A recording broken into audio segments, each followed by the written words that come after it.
Can I Okay. ask a question before you start, David? Absolutely, Nikki. Go right ahead. I don't want to make it a habit of asking No, questions no problem. Sometimes it's a nice starter. every week. It's just that sometimes I am in a Bible study or read something and I just need some clarification. And when you come on and you throw it out, it's nice to hear because I believe on this platform we are speaking from the scriptures. So sometimes I really just want to hear get a better understanding of what I don't fully understand. Amen. Now, my question is based on Thursday night's Bible study. To be honest, I've been married for 25, 26 years. My eldest is 21, but there's some things that I'm still not fully comfortable with discussing. And Thursday night's Bible study, for those who were on the webinar, would fully understand what the Bible study was about. Um, is it First Corinthians? Which chapter was it again, David? First Corinthians 7. 7.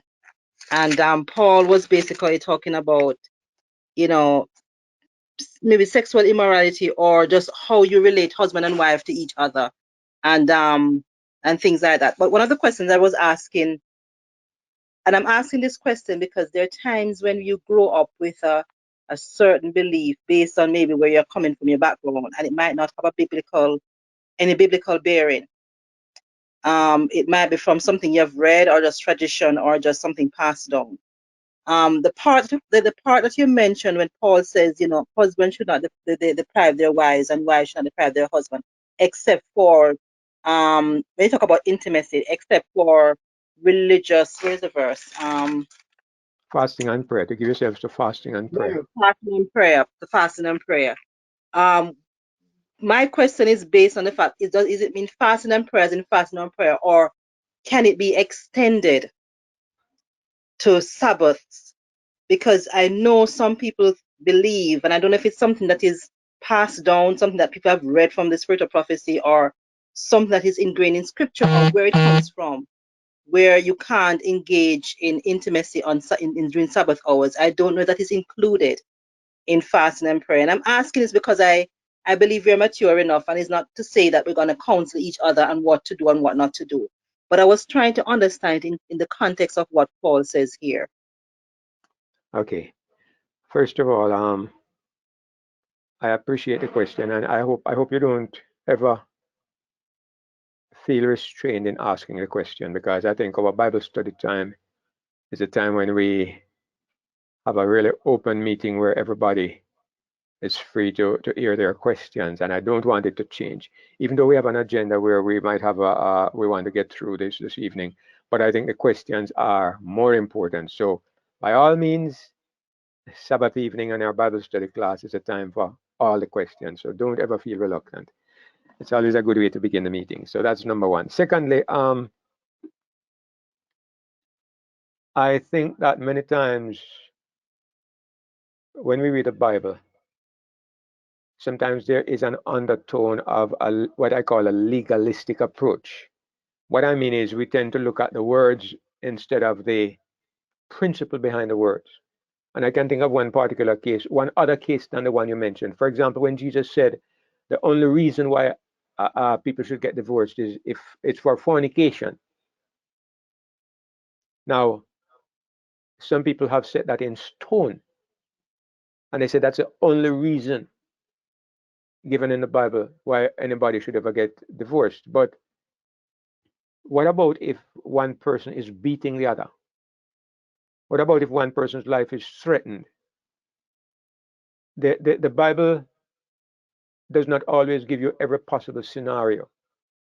But what the Bible does is give us examples that lay down principles. This is how I understand it. I understand that the legalist and legalism, you know that ever since I've come to understand the new covenant, even more so, I have an antipathy to legalism, because legalism it leads you to mindless religion. Mindless religion is where you respond to statements and you don't understand what those statements mean. To me, this is mindlessness. And I think that's the principle of the old covenant when God was dealing with servants instead of children. Jesus says a servant does not know what his master is doing. But I have not called you servants, I have called you friends. and even more, we are called sons and daughters. So we need to understand the principles of the Bible more than the literal words. And there are many cases. We have been through this. For example, the Lord's Prayer, when Jesus says, when you pray, say. If you think that you must always use those particular words and that particular format when you're praying, you're a child, you're simple. He was giving us a kind of pattern and an outline of the general principles to follow in prayer. But anyway, what I'm saying, I think that Jesus was saying God doesn't want you to be divorced. And he gave an example of one thing that we would know was so bad that it would probably break the relationship. He said, well, for this reason. But of course, there are other things, as I mentioned, that may be so bad that they break the relationship permanently. So he gave an example. And because I'm not a legalist, I believe that there are other things that may be equally destructive to a relationship. And it's the same thing with Paul in 1 Corinthians 7 here. Now, when Paul says, except do not deprive one another, when it comes to sex, husband and wife, don't deprive one another. And just in passing, yes, it's one of the subjects that I have avoided a lot myself. In my preaching, I've just probably never touched on that subject. But in going through the book of 1 Corinthians, we came upon the chapter. And so we had to go through, and it was a good opportunity for me to explore my ability to talk about the subject. So anyway, Paul is saying, why fasting and prayer? Because in fasting and prayer, you want to focus on the Lord without distraction. That's the reason why you fast and pray. The whole point of fasting and prayer is that you don't want to be distracted. You want to enhance your ability, your capability to focus on the Lord. That's why you fast. So I would ask the question, why do you keep the Sabbath? Isn't it the same thing? Isn't that the whole point behind the Sabbath, that you devote your time to focusing on the Lord? So I would say the principle applies, but again, remember, we are not legalists. So it's not the rule that controls our life, it's a principle. So the point is, do you really want to spend the Sabbath the way it was intended? And do you want to take advantage of the time to focus your attention on the Lord and leave other things behind? If this is what you desire from the Sabbath, then I would say the principle applies. And not because there's a rule that says so, but because God has given us a privilege. God has given us something, a time for us and Him. And I think if we value that time to the utmost, and if we want to make the best use of it, that I think we would divorce everything, including intimate relations during marriage. I think we would exclude it. And I'm not saying this as a legal rule. I'm just saying as a principle. I'm just saying as a principle. When you appreciate and love somebody, and you get the opportunity to spend some time devoted to the person, you want to value and cherish that time. If it happens that you break the rule, the unspoken or the unwritten rule, it's not a disaster, but it means that you have just harmed the relationship. You have done something to put the best one second best. And I think that's how we look at our relationship with God. God is not a domineering tyrant. He's not an egotist who say, give me your attention or die. My goodness, we couldn't serve him like that. But he's a person who loves us, and I myself feel guilty whenever I put him second, whenever I make him second best. And I know it happens sometimes to all of us. We engage in something, we get our minds distracted by something, and we take our mind off him. But I find that for me, it is best, and I feel the greatest joy when I don't allow anything to be more important than him. So the Sabbath is a time he has given me for me and him. And I should, if I love him, I will value that. And if I devote time to fasting and prayer, it's for him. So therefore, I'm going to avoid distractions that may take me away from that purpose. And like I said a few nights ago, Because I value him, I am jealous of the Bible. Not because anything is sacred about the book of cardboard and paper, but it's his love letter to me. So I don't even want to put anything on top of it. I don't want the pages of the Bible to get any dog ears. I don't handle it carelessly just because the way we value the things that pertain to God not only show how we feel about God, but they also help us to value Him more.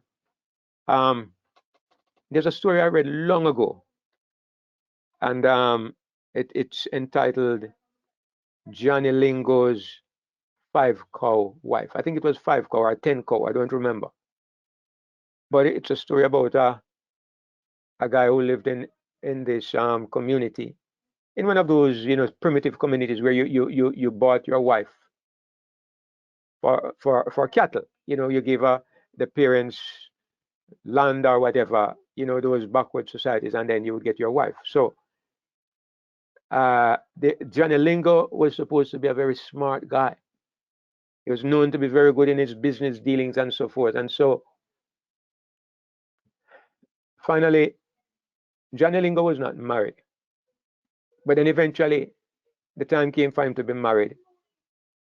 And to the surprise of everybody in the village, the girl that he chose to be his wife was one of the plain girls. She was not very attractive. She was type of mousy little type of girl, and she wasn't very forthcoming and prominent. She was just a little, they would say almost like a nobody.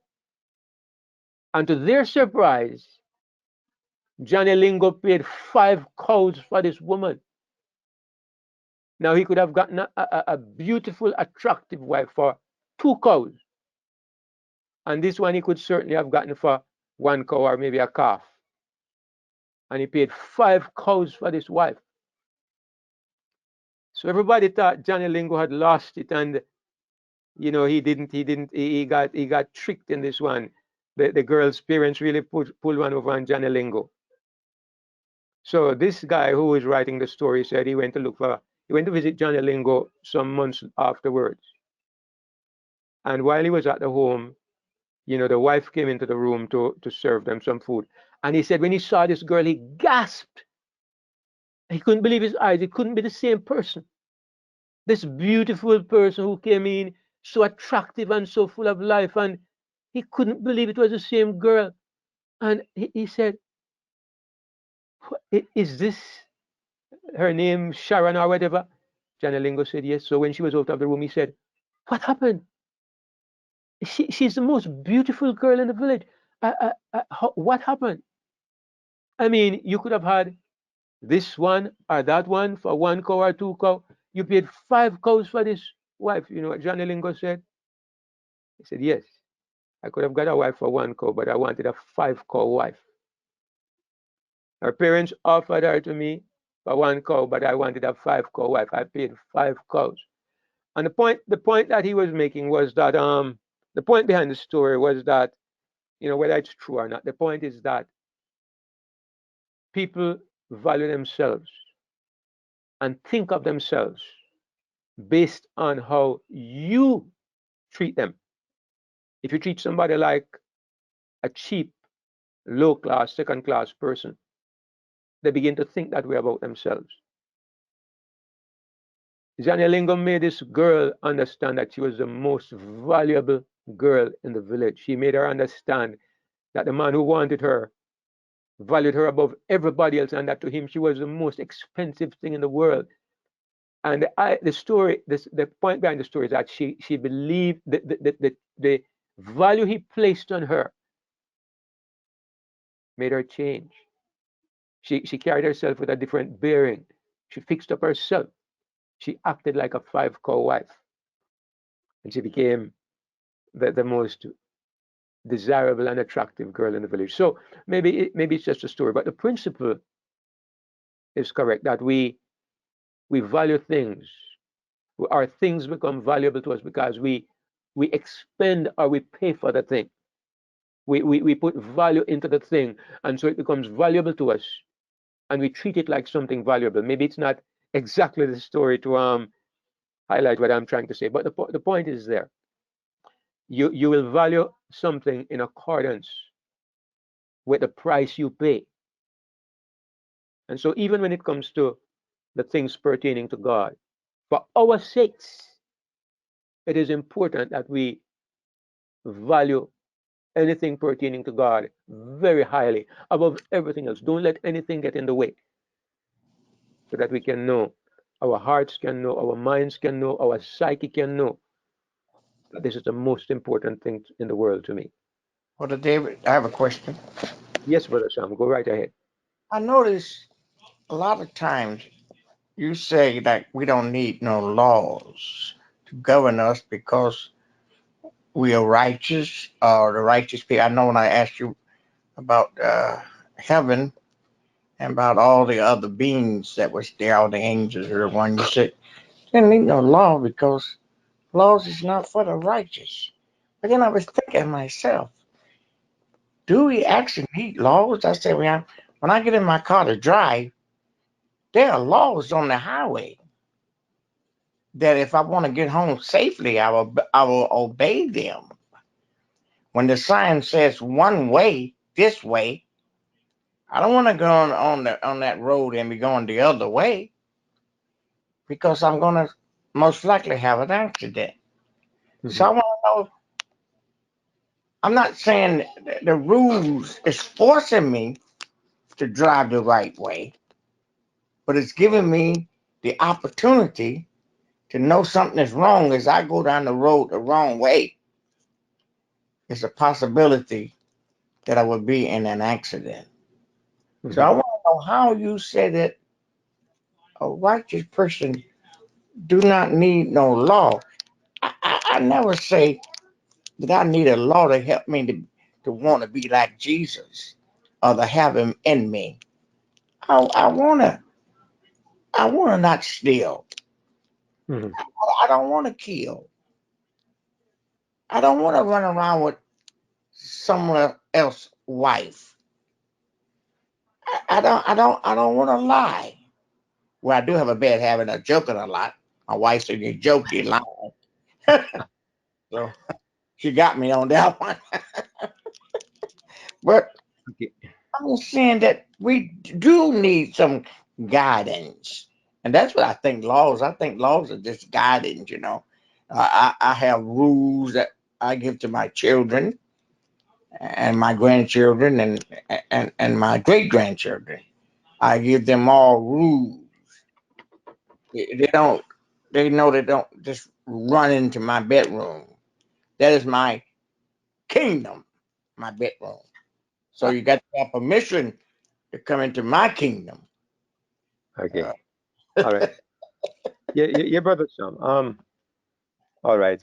Uh, Thank you for the question, and probably now is an opportunity for us to. You made some very good points, and you used an example of something that probably can help us to better understand what we're saying. You say there's a law that Can I says, make a point, David? okay, Brother Ray, but maybe I should go ahead first, but I'll let you go afterwards, okay? Um, we there's a guideline, there's a rule that says drive right. In Jamaica, it says drive on the left. All right. These are guidelines to keep us safe. The first thing I want to say is that I've always said, and I think you will agree that we when we say law, we have always said the law is not made for the righteous; it's made for the unrighteous. And you will agree that we live in an unrighteous world. We live in a world that is full of sin. So any law that you can use as an example from this world is based on the fact that we're living in a sinful environment. But I'll say something else that maybe will be more in harmony with what you're saying. The law that you pointed to, I don't consider it as much a law as I consider it a guideline. And I'll tell you what, whether in heaven or on earth, there are certain laws that we always obey. And what do I mean by this? For example, if I tell you don't jump from the roof, okay, this can be a law or it can be a guideline, depending on how you look at it. The guideline is don't jump. And when I say don't jump, I mean don't harm yourself. If you jump, you're going to hurt yourself. However, I can turn that into a law. I can say, Brother Sam, if you jump from the roof, I'm going to beat you or I'm going to kill you. Then the principle or the guideline becomes a rule. When we talk about law, we're talking about a statement that obligates you to behave a certain way. And if you don't behave that way, you are going to be punished. Now, when the law says drive on the right, it's a guideline. It's a guideline to keep you safe. But when the law says if you drive on the right, if you drive on the left, you are going to jail. Now it becomes a law with a penalty. Penalties are made for lawbreakers, but there are guidelines for everybody. Even for Christians, there's a law that says don't jump from the cliff. Don't put your hand in the fire. The fire will burn you, right? Don't jump into the ocean without a diving kit or something. There are laws for everybody to protect everybody, and we don't. That's not what we mean when we talk about the law.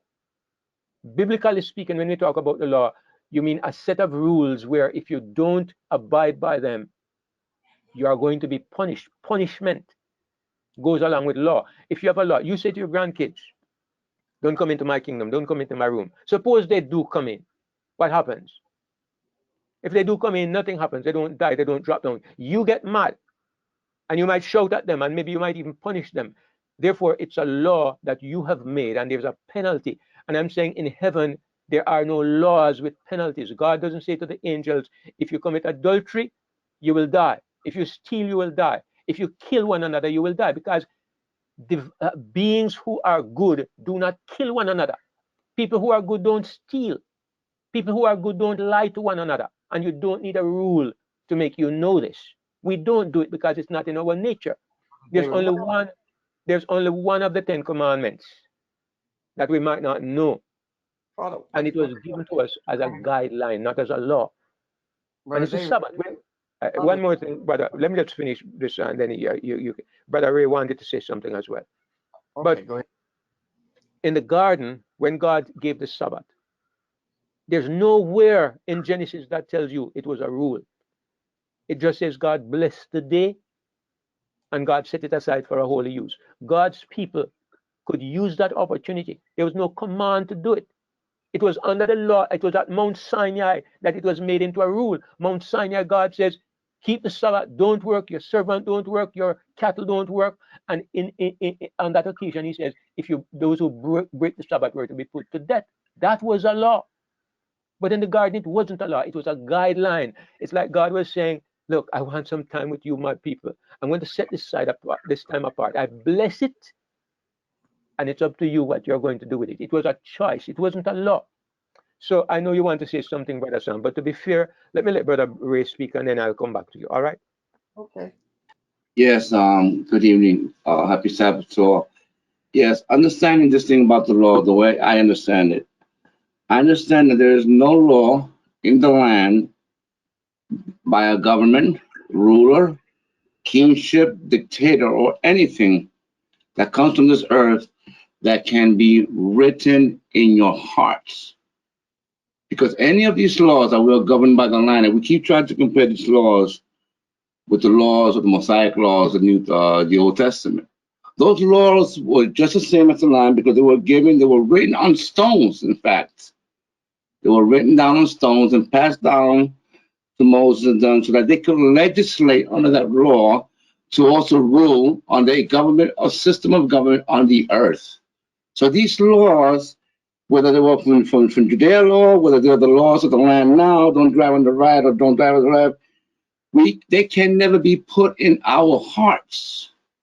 So the law that we need to concentrate in and understand is the law that's written in our hearts. I'll give you an example. I have done things during the week. I had an argument this week, very, very heated argument. And I started thinking about it because for me, I was right. But after a while, the law that got written in my heart helped me understand where I could have made of the situation something better. And I didn't ask God for forgiveness because I knew I did something wrong there. But I just say this. God, thank you for making me aware of this thing here. Now that's written in my heart. If this ever happens again, I know exactly what's in my heart and how I'm going to approach this. So the law written in the heart cannot be compared absolutely in no way to the laws of the land to try to describe it. That was just an opinion of mine. Okay, Brother Ray. Thank you. Brother Sam, yeah, go ahead. Why is Lucifer called the father of lies? He was the first liar. It's lying. Lying, is that a sin?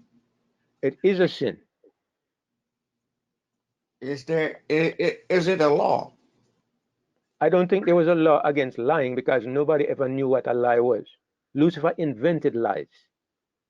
But wasn't he put out of heaven because of this? Well, according to the Bible, he was put out of heaven. Well, in Revelation, it says he was put out of heaven when Jesus was crucified.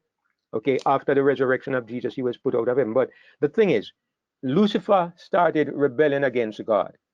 In Ezekiel, it says he was perfect in his ways till iniquity was found in him. Something happened inside of him. Well, And the that's word iniquity, it doesn't tell you that he was a liar or he was a murderer, although Jesus says he was a murderer from the beginning. But the point is, when Lucifer began to tell lies, and he began in his mind, he had this desire to overthrow God. Was he breaking a rule that God says, thou shalt not try to overthrow me? Thou shalt not have iniquity in thine heart. Was this it, or was it just that the creature took it upon himself to rise against the creator? Do you need a rule to tell you that this is wrong? So that was the point. I mean, everybody knew that this guy was crazy. You didn't need a rule to tell you that you shouldn't rise against your creator. mm, a lot of the angels agreed with him. But the thing about it is that he knew that what he was doing was going to have some kind of punishment, didn't he? I don't think he knew at the beginning. He knew afterwards. But had he known, how could he hope to overcome God? If he thought God was going to punish him, how could he rise up against God Almighty? He, the creature. But wasn't hell made for him and his angels? But there was no hell when it started, brother Sam. Everything that we talk about, hell came about later on. Lucifer created the necessity for hell. Lucifer created death. Lucifer created lies. Lucifer created sin. None of these things were in the universe before Lucifer. So he's the originator of sin. So when Lucifer created sin, it was necessary to make laws now to stop others from taking the same course. But before there was sin, when you say to somebody, don't lie, and the angel would have said, what is a lie? When you say don't commit adultery, and the angel would have said, what is adultery? Nobody knew. You couldn't tell what is darkness because you had only seen light all your life. They didn't know what these things were. We are so familiar with them today that, if you say to somebody, I mean, any kind of sin you mention, people on planet Earth know what it is. But before there was sin, nobody knew what these things were because they had never existed before. And it's hard for us to understand because we can't go back to that time before sin. We can't see what it was like. But it's like I could ask you this question, Brother Sam, and maybe this will help what I'm saying. Can you think of a color that you have never seen? No.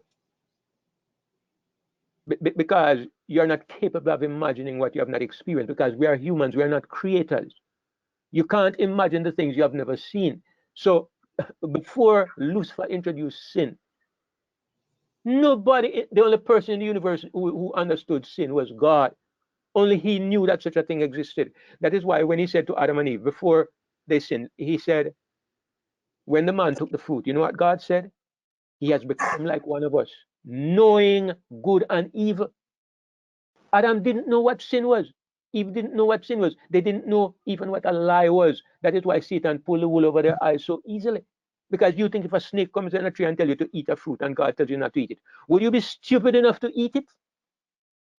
And these were the two smartest people who ever lived on this planet. And they were hoodwinked by this talking snake in something so stupid because they didn't know what a lie was. If I tell my 1-year-old grandson a lie, he will believe it because he doesn't know what a lie is. But he will soon learn because he lives in this world.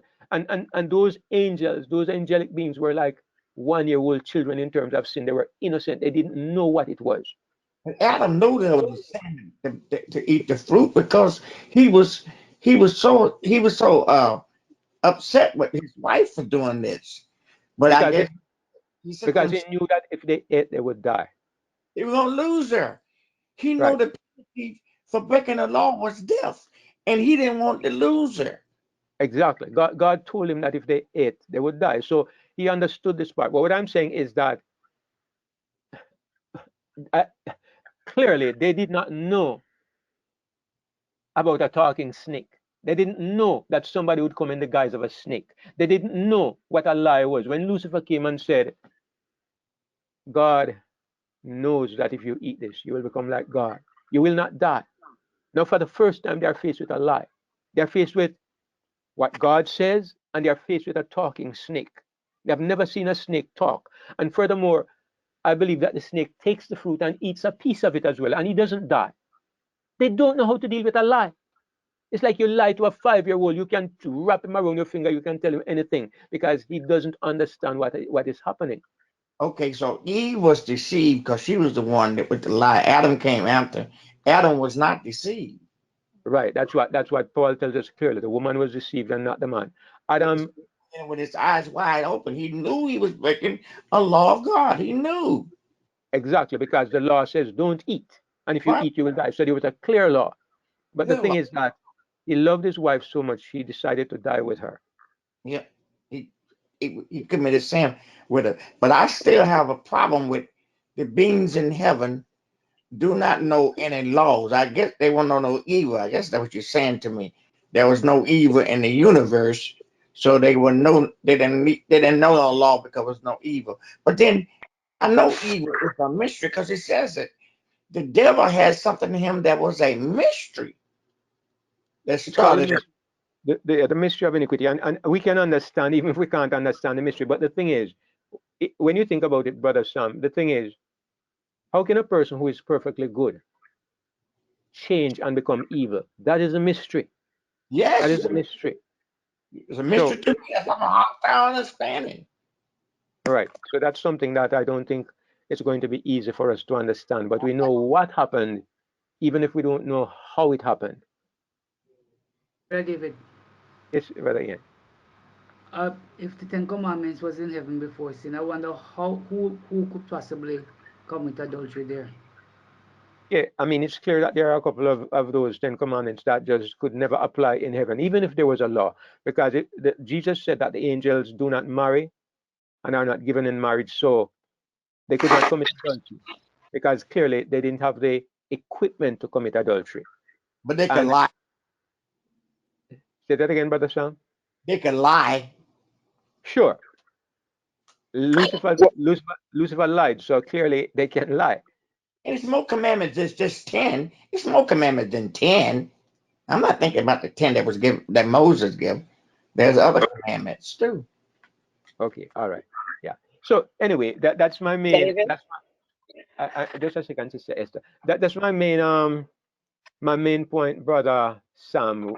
The main point is that um, if nobody knows what it is to lie, and I come and say you shall not lie, I'm putting a thought in their head. I'm giving them ideas that they never thought of. That's what a law does to innocent to righteous people. That's why there's no need of a law for righteous people because they don't have the idea, they don't have the thought. They are created pure and holy and they live in this state. Why give them rules about something that they have no thought of or experience of? And before I come back to you, I'm going to let Sister Esther go ahead and then Brother Jerry. Yes, Sister Esther. I don't know if this will help, but I know that we've always said, that the Ten Commandments are a transcript of God's character. And what I'm seeing that might be being missed here is that they God's character is love, and that's why in the New Testament it comes out that upon these two commandments hang all the laws and the prophets, that love to God and love to man. And when we accept Christ in our hearts, that puts that nature in us, that love nature, and that everything else is subject to that nature. Thank you, Sister Esther. That is exactly the way I understand it. And I'm going to allow Brother Jerry to speak, and then I'm going to come back and emphasize what you said a little bit more, because I think it's a very important point and something that probably can help us to maybe resolve the misunderstanding. Go ahead, Brother Jerry. What I think would help him is this, that in heaven there was only holiness because until Satan was adored by all the angels, and somehow he looked to self, and then when he looked to self, that doesn't work because without God he was nothing. The holiness is God. The Spirit of God is holiness. And when you empty of the Spirit, you fill with nothing. You empty of the light, and all you have is solid darkness. So we inherited that solid darkness, emptiness of sin when they chose the tree. They knew they were naked as soon as they ate of the tree. They knew they were naked before they didn't know they were naked because they were in Christ. But as soon as God gave them a choice to choose, what do you want? You choose to eat of the tree, you lose your life. If you don't, you keep your life. But the only reason they're losing their life is they chose to disobey, as Satan disobeyed. When Satan chose his own path, well, to look to self, he emptied of Christ. This, do you understand what I'm saying? Sure. And the truth is that the whole issue can be looked at in that way. It's simply a matter of the basic fundamental direction that you take. But I'm going to go back to what Sister Esther said, because she actually gave an opening for me to look at it from another direction that I hope will kind of clarify and make it easy for you to understand, Brother Sam. So she talked about the one great commandment. Now, this is not our description. This is Jesus' description. Jesus says everything that exists in the law is fulfilled in two statements. Number one, love the Lord your God with all your heart. And number two, to love your neighbor as yourself. The Apostle Paul said the same thing. He says, "Oh no man, anything but to love one another, for he who loves another has fulfilled the law." What these statements tell us is that when a person has become a Christian, everything that is your duty is fulfilled in a one single statement. If you want to break it into two, love God and love your fellow man. Everything. Therefore, if a person loves God with all his heart, which is the great commandment, you love God with all your heart and you love your neighbor as yourself, you don't need any other rules. This is what the Bible says. This is what Jesus said. This is what Paul says. And Sister Esther is suggesting, and I agree 100%, that this was the way it was in heaven. There was no need of any other rule because the rule of love was written in the heart of every created being. God's life was inside of them. Now, But brother David, I'm not saying that. I believe that. I believe that principle of love. But if you love God with all your heart and soul, that means you don't have to love God with all of your soul. You got to be opposite to it. You just can't be one way. yeah, but how? Love God with all your heart and your soul, your mind, yourself. But then Agree. someone, the devil, Lucifer, it wasn't a devil then, Lucifer decided to love himself. He became selfish. Always says sin is selfish anyway. Now, He now, became that self. so Brother Sam, at this point, When Lucifer decides not to love God with all his heart, sin has entered the picture. At this point, you need stated laws. You need stated laws because God's law of love is no longer in the heart of Lucifer. How do you control him? You make some rules now to tell him, don't do this, because now he's no longer controlled by what is in his heart.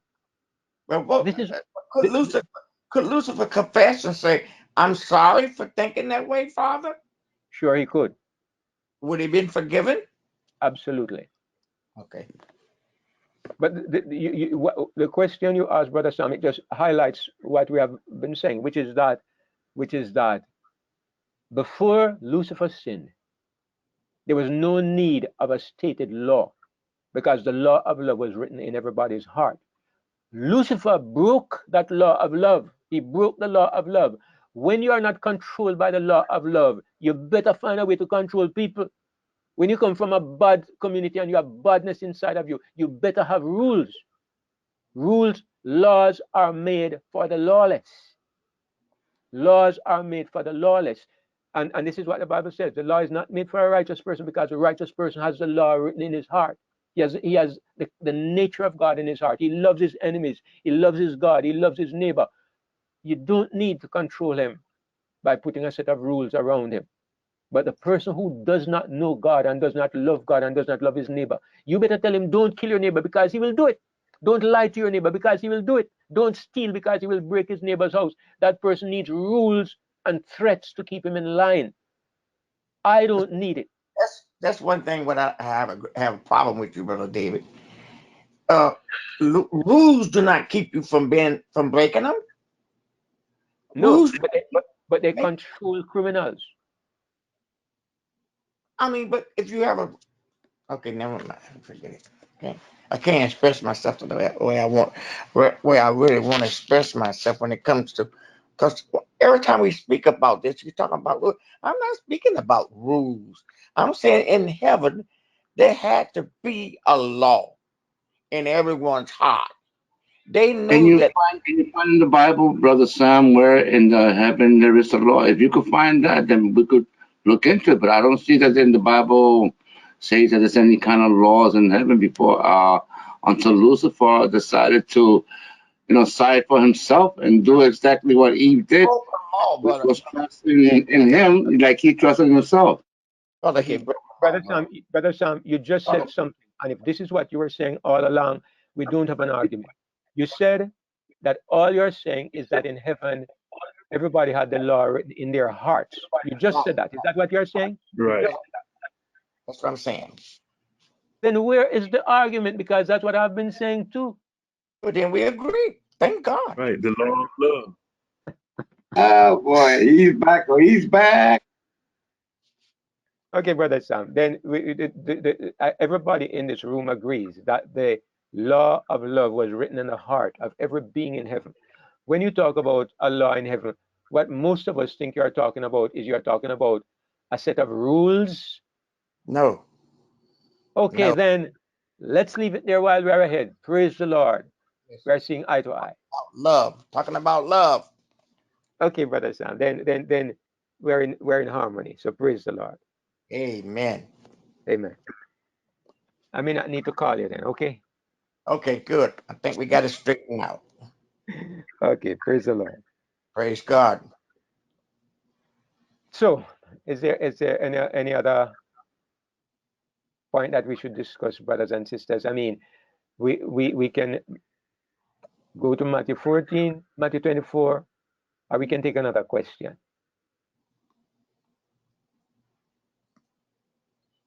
All right, let's go to Matthew 24 then.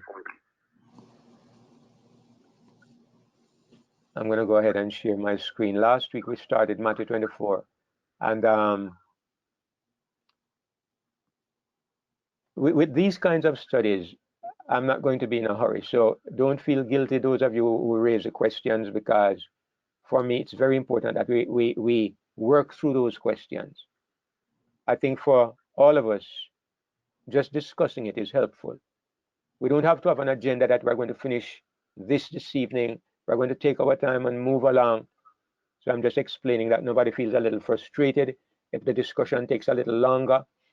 We want to move along as fast as the last one in line can go. We don't want to rush ahead. Those of you who are eager to get on to new things, we don't want to rush ahead and leave anybody behind. So I just want to say this before we proceed. So last week we looked at Matthew 24, and we are looking at Jesus' prophecy concerning the destruction of Jerusalem.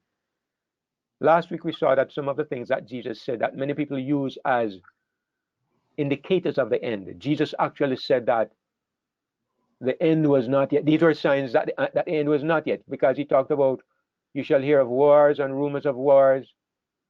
He said all these things must come to pass, but the end is not yet. So wars and rumors of wars is not a sign of the end.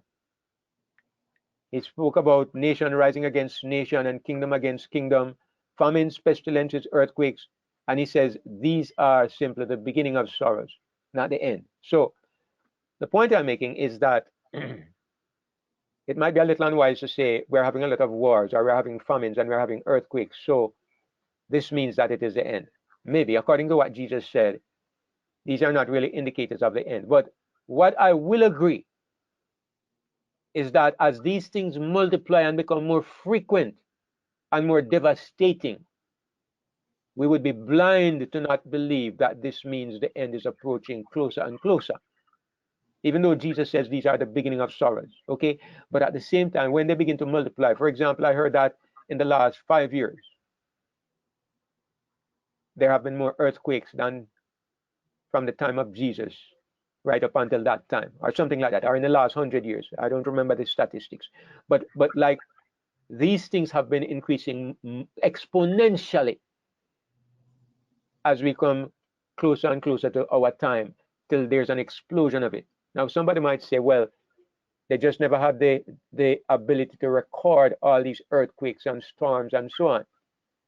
Maybe that has a part, that plays a part. But really, when you look around the world today, let me say something that I think we all can see and agree with. In the world today, there is more crime and more brutal, mindless crime than there has ever been in the history of the world. The fact that people have access to guns is one of the things, but I think also the access to things like vicious movies. You know, some of the things that appall us, like you hear of a man cutting up his wife or a woman cutting up her husband and stuffing the parts into a barrel. You hear of people killing their partner and putting the pieces in the garbage little by little. Brutal ways. One man some years ago took a chainsaw and cut up his wife or somebody like that. Anyway, you hear of these things. You hear of people doing things that are mindless and impossible. Video games, as Susan says, but not just video games, but also the movies. Question, Brother David. Yes, Brother Sam. In the Bible, didn't a man take his wife and cut her up in 12 pieces and send them to every tribe in Israel? Yes, Brother Sam, but he did it after she was dead. She was raped by some men, and she ended up dead. And so he cut her body in 12 pieces and sent it to the rest of Israel so they could see the terrible thing that had been done.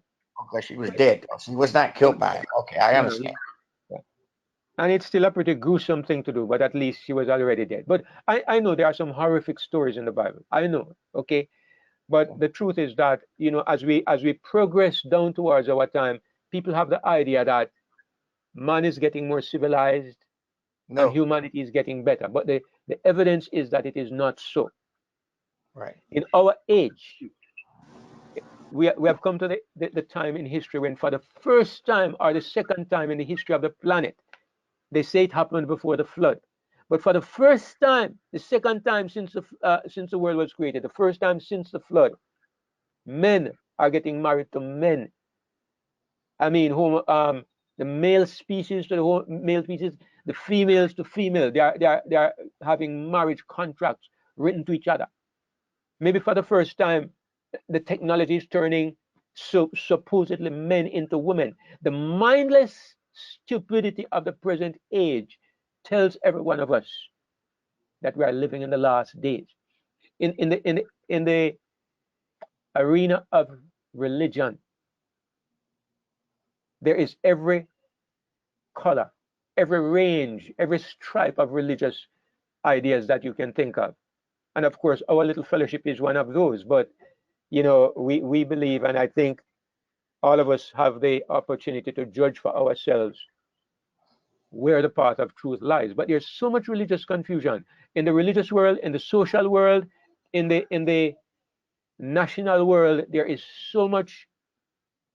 Everything is like it's at the pinnacle. The most natural disasters, the record heat, record cold, everything is telling us that we are living in the last moments of time. So I think that you can look at some of these signs and they speak to you, even though Jesus said these would be like the beginning of sorrows, but they have reached a kind of crescendo in our time, we can think. Now, Jesus went on to say, and we are right about, I think we stopped about maybe about that verse last week, maybe about verse 8, when Jesus said, all these are the beginning of sorrows.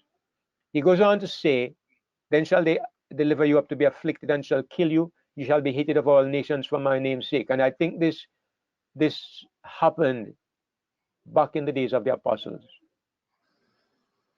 Everybody hated them. And the thing to understand about this prophecy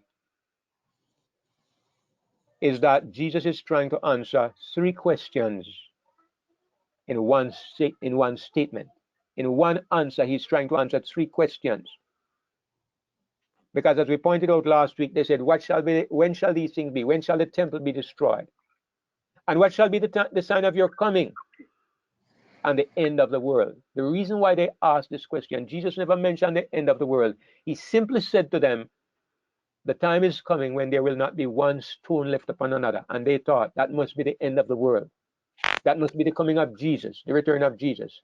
That must be the end of all things. And so they asked the questions. And this is one of the things about Jesus and the way he spoke. He gives us answers, he makes statements, and you have to dig into them because everything is not on the surface. It's not superficial.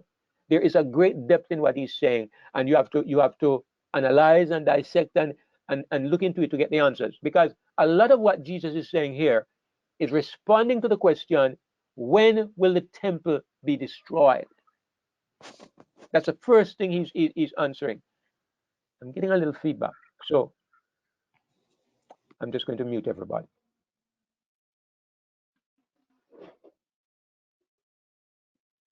So he's answering this question, and we have to look at it in that context. So before the temple was destroyed, there were wars and rumors of wars. The Roman armies came against Jerusalem, and I believe there were also pestilences and earthquakes and famines. The greatest famine of all was when they laid siege to Jerusalem. When Jesus said, then shall they deliver you up to be afflicted and shall kill you. You shall be hated of all nations for my name's sake. The emperor Nero, this was some years afterwards still. It wasn't during the apostolic, the time of the first apostles. But you know, the emperor Nero dipped Christians in tar and used them to light his garden at night. I don't think anywhere in the world you see that kind of persecution of Christians today. Yeah, Christians die in Muslim countries, in Hindu countries. They persecute Christians, but the kind of persecution they went through in those early years, they were universally hated. It became illegal to be a Christian. And as you know, so many of them were martyred. Peter was crucified upside down. They say the apostle Andrew, he was pulled to pieces. They tied him to 4 horses. And no, it wasn't Andrew. I think Andrew was crucified on a cross like an X, and one of them was pulled to pieces by 4 horses. Peter was crucified upside down. All of them died the death of martyrs, apart from John, who died as an old man. But the tradition has it that he was thrown into a barrel of boiling oil, and he was supernaturally preserved. But anyway, We have not yet experienced being hated of all nations, but they experienced it. And Christians were betrayed by one another. They hated one another. False prophets rose and deceived many. And we see the same things happening today. So what Jesus was doing, he was telling us about two great events that would follow the same pattern. The first great event was the destruction of Jerusalem and the destruction of the temple. And the same pattern followed. You had this persecution of Christians, you had the betrayal of Christians, you had wars and rumors of wars, until the climax came when Jerusalem was destroyed. And if you were a Jew and you lived in Jerusalem, you would have thought it was the end of the world. Because I'm telling you, those of you who live in America or even in Jamaica, I mentioned that sometimes when I look at the way the society is set up, especially in America, with these huge cities, and the cities survive because of the food lines. The lorries run night and day, night and day. When I came to America the first time, it was the first thing that struck me. These lorries on the road night and day, up and down. They feed the cities. But if one day the line should ever be cut, everybody in the cities would starve because there's nothing grown. People don't grow their own food. People don't provide for themselves anymore. They depend upon this system, this paper society where you work, they give you money, you take the money and you go and buy food, and the food comes in from somewhere out. It's like I mean, it's a system that is set up to turn people into little units that just depend on the system. So what happened? If something like this happened to Jerusalem, they just surrounded the city, and everybody started to starve. They just cut off the lines of supply. Everybody started to starve. And according to the prophecy, something similar happens again in the end of time, maybe in a different way. Maybe not maybe, but on a much bigger scale, you have a repeat of this destruction of Jerusalem. And so Jesus is telling two stories in one. And you have to look at the story and kind of figure out what applies to the first time and what applies to the second time. He goes on to say in verse 12, and we can probably more see the fulfillment of this in our time, because we're not so familiar with what was happening back in the times of the apostles. I'm pretty sure that iniquity was abounding in that time. As a matter of fact, the Apostle Paul says something. Let me look at it and we'll find it on the right-hand panel.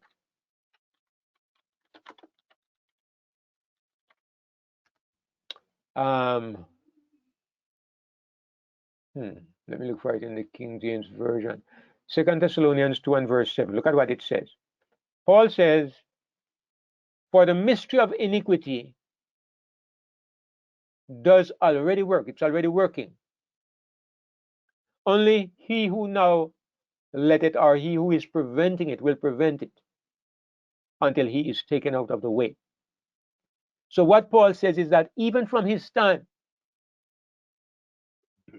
this mysterious working of iniquity was taking place, and the love of people was growing cold, and eventually the process would be completed and the man of sin would appear.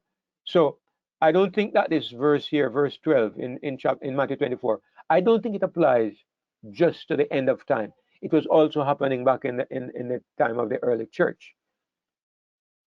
Paul said to the people he was speaking to in Acts, the brethren, before he went to Jerusalem the last time, he said, I know that after my departing, grievous wolves shall come in, not sparing the flock. So these things were happening from the time of Paul.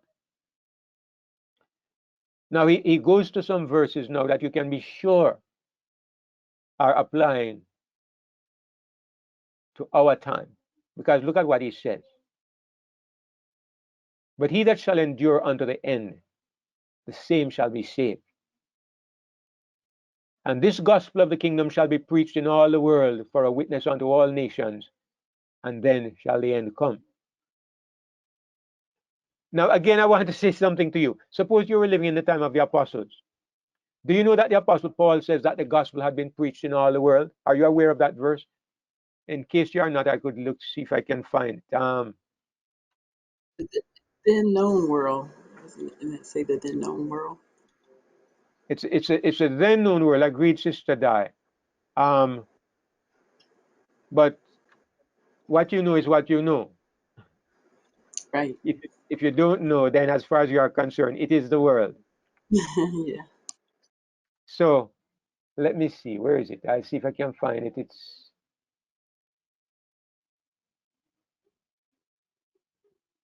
I'll have to look for it. It's not at my fingertips. Maybe somebody. Anyway, I don't have the time to look for it. But anyway, Paul makes this statement that the gospel had been preached to the whole world. So what I'm saying is that those apostles, when they saw the armies of Rome surrounding Jerusalem, as far as they were concerned, the signs had already been fulfilled, and they had been faithful in their opinion. They had been faithful to the end, and now the end has come, and they were going to be saved. And in a way, they were saved in a sense because they were saved out of the destruction of Jerusalem. All right, thank you, Brother Frederick. Colossians 1 and verse 23 is the verse I was looking for. It says, yeah, we can just look at it. Paul says, if you continue in the faith, grounded and settled, and be not moved away from the hope of the gospel which you have heard, and which was preached, look at how he puts it, to every creature which is under heaven. My goodness. Mr. Diane says the then known world, but I'll tell you, their concept of the world was really a little bit limited at that time, because Paul says it was preached to every creature which is under heaven. And I think he might have been actually thinking of the words of Jesus, that it will be preached to every creature, when he made this statement. Yes, That's why I Sister Diane. said the known world, because they could only go but so far, and that was what they knew. Absolutely right. That was what they knew. But so what the point I want to make is that those people who lived in that age, they had a right to believe it was the end of the world, because as far as they were concerned, these signs have already been fulfilled. I was making the point. Yeah, I didn't make the point. You know, you had COVID and they locked down America, they locked down New York, they locked down China, they locked down Jamaica. Okay, and so many of us are speaking about the end of the world. Can you imagine when they locked down Jerusalem? Because at least you can still get food, and at least you don't see the armies camped on your doorstep, literally. But those Jews had reason to believe it was the end of the world. So Well, Shanghai might believe that now. China might believe that. Australia could have believed that a few weeks ago. quite correct, and I'm sure that World War One, they thought Christians might have thought it was the end of the world, and World War Two even worse. And I bet when they dropped the bomb on Hiroshima and Nagasaki, that really looked like the end of the world. So what I'm saying is, I'm trying to show you how the people who lived in the time of the apostles would have seen this prophecy fulfilled in their day. And why am I making this point? Because I'm making the point that when Jesus gave the prophecy, he intended that they should see the fulfillment of it in their time. Because he was answering the question, when shall these things be? When will the temple be destroyed? So when these disciples saw this happening, they saw the destruction of the temple, they really believed that it was the full, complete fulfillment of this prophecy. They never had the insight that we have to understand that 2,000 years later, there is to be a second fulfillment. You know that Paul believed that he was living in the last days. He makes some statements there that gives you clues that he believed, and many of the apostles believed, that probably Jesus might come back in their lifetime. And Jesus never dealt with that question. When they said to him in Acts chapter 1, or was it Luke 24? May have been Acts 1. Lord, will you at this time restore the kingdom to Israel? Listen to what he said. It is not for you to know. It is not for you to know the times or the seasons that the Father has put in his own power. When Jesus said to Peter, when you are old, they will tie your hands and lead you where you didn't plan to go. Peter looked around and saw John following, and he says, and Lord, what shall this man do? You know what Jesus said? It's very interesting. And it's just a reminder of the reason why we should read the Bible carefully. Where is it? It's John chapter 20, I think John 21. Look at what happened here. Kind of amusing.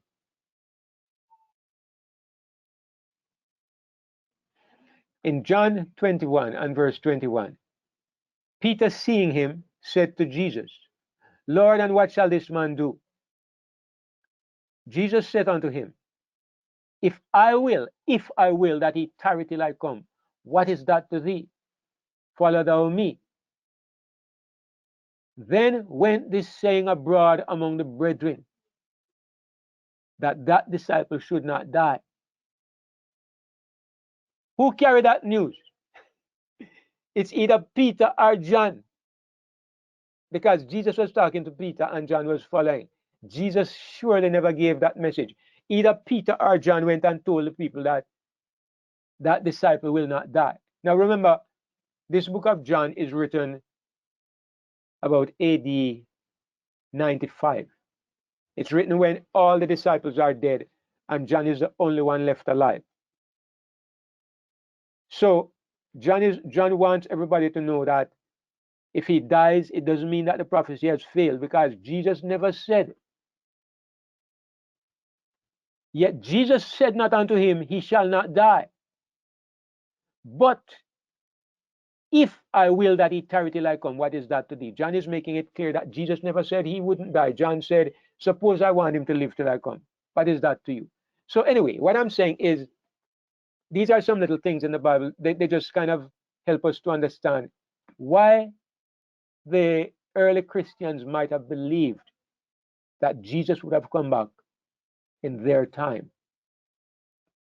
It's also an interesting little insight to us to see that when we read the Bible, when we look at the words of Jesus, look carefully at what he said and try to understand what he's saying, because sometimes we miss a little word or we miss a little nuance to what he's saying and we come to the wrong conclusion. So I guess what Jesus wanted to say to Peter is, look here, Peter, it's not your business. But the way he put it, if I will, suppose it is my will that he should live till I come. I am intrigued by it. I am intrigued by why Jesus said this. Why did he put it this way? Because he could just have said, it's not for you to know, Peter. But he put it in such a way that it led to misunderstanding, you know. So maybe he wanted us to learn a lesson. But it's just an interesting little insight or side issue. So anyway, Jesus says, this gospel of the kingdom shall be preached in all the world for a witness to all nations, and then shall the end come. So the disciples say, Paul says, it has been done. And now come the Roman armies. They remember, Jesus had said, the temple will be destroyed, and here are the Roman armies. And the next statement that Jesus makes, when you therefore shall see the abomination of desolation spoken of by Daniel the prophet, stand in the holy place. Anybody who is reading, let him understand. Then let them which be in Judea flee into the mountains. Let him which is on the housetop not come down to take anything out of his house, neither let him which is in the field return back to take his clothes. And woe be unto them that are with child, and to them that give suck in those days. But pray ye that your flight be not in winter, neither on the Sabbath day. For then shall be great tribulation, such as was not since the beginning of the world to this time, no, nor ever shall be. Let me stop there. That whole passage that I just read, you can't miss that he's speaking of the destruction of Jerusalem. Now, I'm also it's also clear to me that he's also speaking of the end of the world. But for the remaining time this afternoon, which is not a lot of time, I just want to look at how does it apply to the destruction of Jerusalem. And next week we will look at how it applies to the end of time.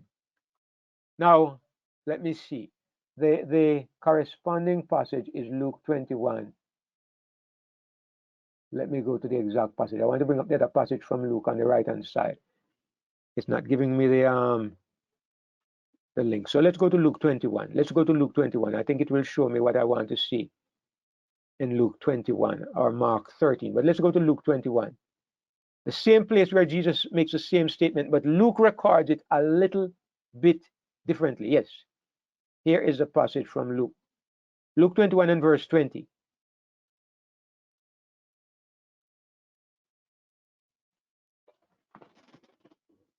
When Matthew tells you what Jesus says, Matthew says, when you shall see the abomination of desolation spoken of by Daniel the prophet standing in the holy place. Luke says the same statement. When you shall see Jerusalem surrounded by armies. Look, it's the same statement because look at what Matthew says directly afterwards. Matthew says, then let them which are in Judea flee to the mountains. Luke says, then let them which are in Judea flee to the mountains. And let them which are in the midst of it depart out, and let not them that are in the countries enter thereinto. So both Matthew and Luke talk about a sign to get out of Jerusalem. What is the sign? Matthew says it is when you see the abomination of desolation that Daniel spoke about. And where is that abomination of desolation? It's supposed to stand in the holy place. Then it's time to get out. Luke does not mention the abomination of desolation standing in the holy place. What he says is, when you see Jerusalem surrounded by armies. Now, I don't know if Jesus said both things. That would be the logical way to interpret it. Jesus said both things. Matthew remembers a part of what he said, and Luke remembers the other part. That would be the way you can harmonize both statements. Or you could look at it this way. You could say Luke wasn't there. Luke wasn't there, but he would have heard it from people who were there. Or you could look at it this way. The Christians came to understand the meaning of the words of Jesus. And so when they told it to Luke, they gave Luke the meaning instead of the words. So when Jesus spoke about the abomination of desolation standing in the holy place, they came to understand that he meant when you see Jerusalem surrounded by armies, this is what it means that the abomination of desolation is standing in the holy place. So as far as this abomination of desolation is concerned, we don't have to question what it is, because the Bible gives it to us here plainly. The abomination of desolation in the time of Jerusalem, it referred to the armies surrounding Jerusalem. That was the abomination of desolation. It stood in the holy place when they surrounded Jerusalem, because the ground outside of Jerusalem was supposed to be holy for a couple of 100 yards. So when the Roman armies came into that area and they planted the pagan flags in that holy ground, this was the sign, this was the abomination of desolation that Daniel was speaking about. Now there is a second interpretation that applies to the end of time. And we're not going to look at that interpretation this evening. We're going to look at it next week. But I want us to understand first that it happened literally back there at the destruction of Jerusalem. Now, Jesus says, when this happens, those who value the words of Jesus, those who were in Judea, flee to the mountains. And he doesn't say those who are in Jerusalem. He's saying those who are in Judea. Judea was the country. Jerusalem was the city. And he says, look here, if you're on a housetop and you see this happening, don't go back inside to pack your things. And if you're in the field, don't go back home to pack your things. run for the hills. Now, clearly, he's speaking in the context of a physical war, physical destruction, and physical armies coming upon the city of Jerusalem. What we understand is that historically, the Roman armies came against Jerusalem, and they were about to attack Jerusalem, and we even understand that the Jews were almost ready to surrender. But something happened, and the armies were recalled to Rome. There was some rebellion that broke out in Rome, something that required the attention of the Roman army, and so they had to withdraw from Jerusalem, and the armies under Cestius had to return to Rome. And the Jews saw this as a sign that God was with them and they could not be defeated. A couple of years later, the armies returned, led by the Roman general Titus. And this time, the Jews were so certain that God was with them that they refused to surrender. And it prepared the way for the great starvation that they passed through. They wouldn't give up. Even when the women started to eat their children, and they started to sell donkeys' heads, and everything, all the food was gone, and they were starving. They wouldn't give up because they felt that God was with them. Now, the first time the Roman armies came, and then they withdrew, we understand that the Christians left the city of Jerusalem and they headed for the hills. Now, it was a couple of years before the Roman armies came back. So it might be argued that, they would have had time to pack their clothes and pack their things. Jesus is speaking in the context of a sense of urgency. Sometimes when he says things, it's not exactly as literally as he says. What he's saying is that it's like when he says, if you have to hate your mother and father. It's like when he's saying, chop off your hand. If your hand offends you, chop it off. It's like when he's saying, let the dead bury the dead. He's giving us an idea of the importance of what we are dealing with. But sometimes he's not literally saying you have to follow this to the T or to the letter. Because as you can see in this case, they would have had some time to pack the things, but the idea was he was saying, move fast. And the second thing we can consider is that when the armies returned the second time, there were most likely still Christians living in Judea. And those who remained, when the armies came back the second time, then maybe they never even had the time to go inside and pack the things. At that point, any Christian that still remained in Judea itself, they had to move very fast because the Romans were cleaning up the countryside as they were moving in on Jerusalem. So the whole idea behind Jesus' statement is if you want to survive, you have to move urgently. So the whole idea of this warning for his people as it was fulfilled at that first case, it was for physical safety, physical protection. Get out of Jerusalem, head for the hills. When he said, then shall be great tribulation, such as was not since the beginning of the world to this time. No, nor ever shall be. This, again, has a twofold application. If you were a Jew living in Jerusalem, you'd have seen tribulation like you could never have imagined. You see women eating their children. Can any tribulation be greater than this? You see people selling donkeys' head. You see people eating rats. You see people cooking down their shoes to get a little sustenance out of the leather. Could there have been greater tribulation? The Jews saw this as the greatest tribulation that the world had ever seen. When the Romans began to slaughter them, blood ran in the gutters like water. 1 million Jews were killed in that siege. It was, and if you consider a million, they say that you have never seen 1 million people in one place, standing in one place, but 1 million in that siege. It was the greatest tribulation they had ever seen. So I'm about to stop on this verse. And